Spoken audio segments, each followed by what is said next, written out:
Assalamu alaikum. Respected chairperson, learned faculties, colleagues and friends, I'm Dr. Jannatul Ferdous, Junior Consultant, Cardiology, United Hospital Limited. My case is which way to choose in coronary traffic jam. I'm extremely thankful to Dr. Rayananis Madam for her guidance throughout this case.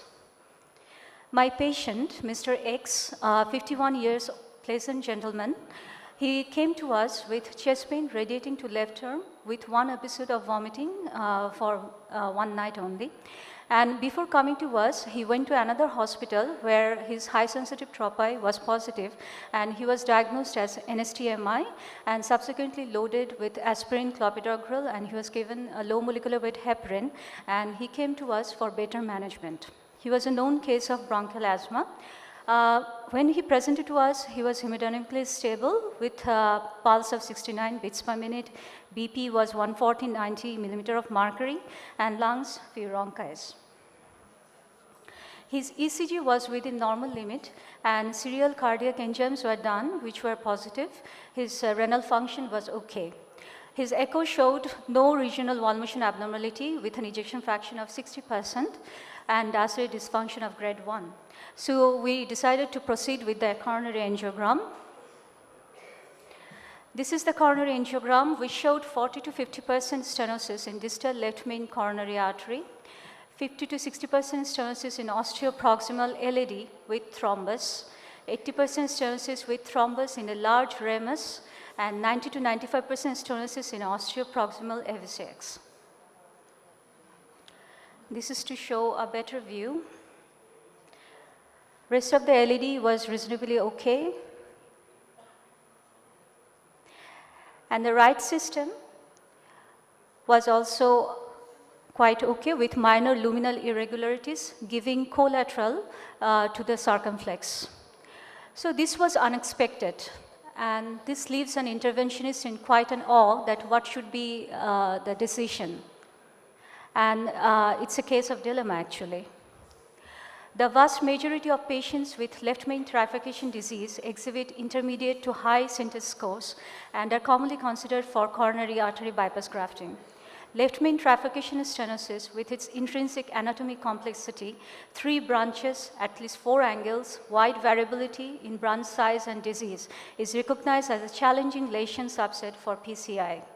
So our cardiac surgery friends were consulted, but the patient refused CABG, and so we decided to proceed with the PCI. This is a review article which was produced in Circulation, which said that true left main trifurcation and the number of used stents might influence MACE, so that multiple stenting strategies should not be liberally adopted, and on the opposite should be reserved for selected complex left main trifurcation lesions that cannot be successfully managed by one stent only.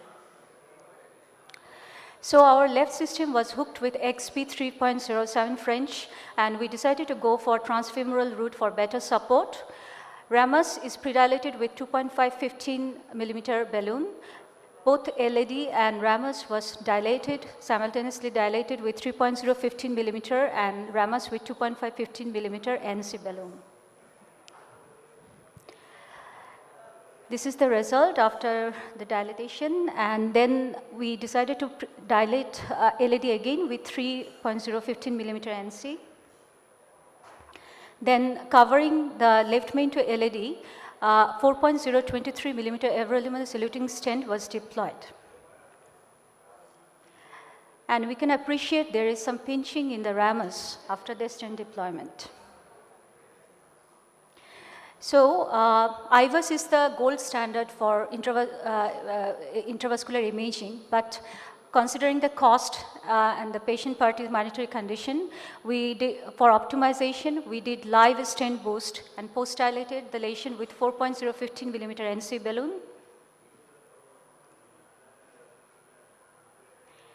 Then kissing balloon in dilatation was done with LAD 4.015 millimeter and Ramus with 2.515 millimeter balloon inflated at 16 ATM.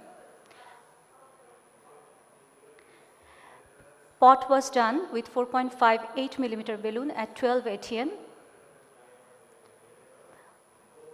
And this was the final result with good flow in,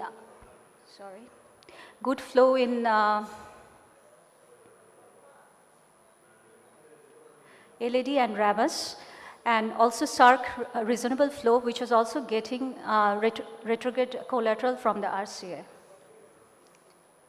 So my take-home message is PCI to thrombotic LED can go downhill quickly, so we have to be on our toes. Fortunately, in our case, nothing happened, and especially in left dominant system, and especially in trifurcation with large ramus and large L6.